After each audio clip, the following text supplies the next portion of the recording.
اور اس کی دہشت کی وجہ سے ہی سلمیٰ اتنا زیادہ کانپتی تھی۔ میں نے تو اب سوچ لیا تھا کہ اب اس کی اصلیت جان کر ہی رہوں گی۔ میں ایسے تو ساری زندگی نہیں گزار سکتی تھی، کچھ نہ کچھ تو مجھے بھی کرنا ہی تھا۔ میں اپنے کمرے میں کچھ دیر تو بیٹھی ہی رہی۔ اوپر چھت سے کافی زیادہ شور شرابے کی آوازیں آتی جا رہی تھی۔ میں آہستہ سے اٹھی اور اوپر جانے لگی، ہر قدم پھونک پھونک کر رکھ رہی تھی تاکہ کسی کو میرے آنے کی بھنک نہ پڑے۔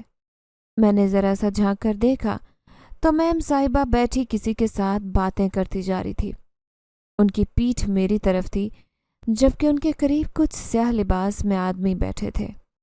میں ان کے چہرے نہیں دیکھ پا رہی تھی۔ میم صاحبہ ان سے کہہ رہی تھی، کیا تم لوگوں نے اس کو تلاش کر لیا ہے؟ جلد از جلد اس کو ڈھونڈو تاکہ میں اپنا جادوئی عمل مکمل کر سکوں۔ مجھے اس لڑکی کی بلی دینی ہوگی تاکہ شیطانی طاقتیں حاصل کر سکوں۔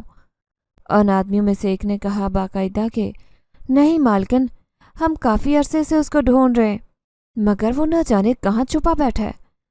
اس کے پاس جو پراسرار طاقتیں ہیں، یقیناً وہ انہی کی وجہ سے اب تک بچا ہوا ہے۔ وہ آدمی مالکن سے بہت احتراماً بات کر رہا تھا، جس سے میں سمجھ گئی کہ وہ اس کے موکل تھے، مگر وہ کس کو ڈھونڈنے کی بات کر رہے تھے؟ پھر تھوڑی ہی دیر کے بعد مالکن نے کہا کہ تم لوگوں کو اسے جنگل میں ڈھونڈنا ہوگا، وہ وہیں چھپ کر بیٹھا ہوگا۔ یہ سن کر وہ کہنے لگے کہ ہم اس جنگل میں نہیں جا سکتے، وہاں پر اسی کا راج ہے۔ اگر ہم نے اس جنگل میں قدم بھی رکھا تو ہم جل کر راکھ ہو جائیں گے۔ اس کے پاس بے تحاشا پراسرار طاقتیں ہیں۔ یہ سن کر مالکن کہنے لگی کہ مجھے اس کی طاقتیں ہی تو چاہیے ہیں، کتنی بار اس کو نقصان پہنچا چکی ہوں، مگر مجال ہے جو اب تک ہاتھ آ جائے۔ یہ سب سن کر تو جیسے میرے پیروں کے نیچے سے زمین سے رک گئی۔ وہ جس آدمی کی بات کر رہی تھی، کہیں وہ وہی تو نہیں تھا جس نے میری مدد کی تھی اور وہ اس جنگل میں رہتا تھا؟ مگر میں تو اس جنگل میں آسانی سے چلی گئی تھی، مجھے تو کوئی نقصان نہیں ہوا۔ لیکن جو بھی تھا، مجھے اتنا تو یقین ہو گیا تھا کہ یہ اسی آدمی کے بارے میں بات کر رہے تھے۔ مجھے اگر سچ جاننا تھا تو اس کے پاس جانا ہوگا۔ یہ مکار عورت تو اس آدمی کو جان سے مارنے کی تیاریوں میں تھی۔ وہ میرا محسن تھا، میں ایسے یہ سب نظر انداز نہیں کر سکتی تھی۔ یہ عورت تو میری بلی چڑھانا چاہتی تھی۔ میں نے دیکھا کہ وہ سب بھی ابھی اپنی سازشوں میں مصروف تھے، تو چپکے سے اس مالکن کے بنگلے سے میں باہر آ گئی اور میں نے جنگل کی طرف دوڑ لگا دی۔ میرے ذہن میں وہی خواب گردش کر رہا تھا۔ اس کا مطلب کہ رب میرا مجھے پہلے اشارہ دے چکا تھا کہ مالکن انسان کے روپ میں چڑیل تھی، جو انسانی جانوں کی بلی چڑھاتی تھی۔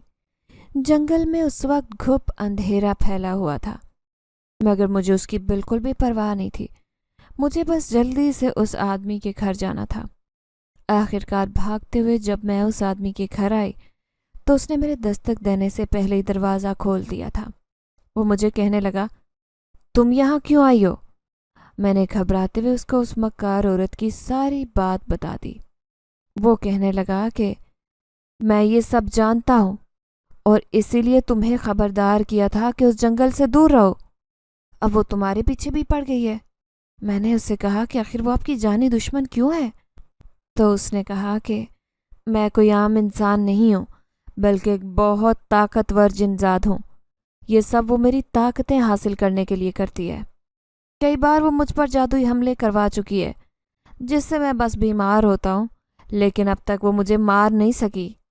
اس کام کے لیے وہ گھٹیا عورت کتنی ہی بلیاں دے چکی ہے۔ میں نے اسے ڈرتے ہوئے پوچھا کہ کیا اس کا کوئی حل نہیں ہے؟ تو اس نے کہا کہ ہم دونوں مل کر ایک ساتھ عمل کریں گے۔ جب ایک انسان اور جنزاد کی طاقت مل جائے گی تو وہ فوراً جل کر بھسم ہو جائے گی۔ میں اس کی بات سن کر راضی ہو گئی۔ اس نے پھر وہی جنگل میں عمل شروع کر دیا اور کافی دیر تک وہ کچھ منتر پڑھتا رہا، جبکہ میں سورہ جن کی تلاوت کر رہی تھی۔ یوں کچھ دن بعد عمل پورا ہوتے ہی اس جنزاد نے میرا بہت زیادہ شکریہ ادا کیا اور کہنے لگا کہ اب اس جادوگرنی کا کام تمام ہو چکا ہے، اب تم بھی بالکل آزاد ہو۔ اس کے بعد اس جنزاد نے مجھ سے یہ بھی کہا کہ اگر تم چاہو تو تم میرے ساتھ شادی کر کے میری اپنی دنیا میں میرے ساتھ چل سکتی ہو۔ میں تم سے وعدہ کرتا ہوں کہ میں تمہیں ہمیشہ ہمیشہ خوش رکھوں گا۔ اس کی بات سننے کے بعد میں نے تھوڑی دیر سوچا اور پھر میں نے حامی بھر لی۔ وہ جن زادہ ایک نیک مخلوق تھی، اس کے ساتھ میں ایک پرسکون زندگی گزارنے لگ گئی تھی۔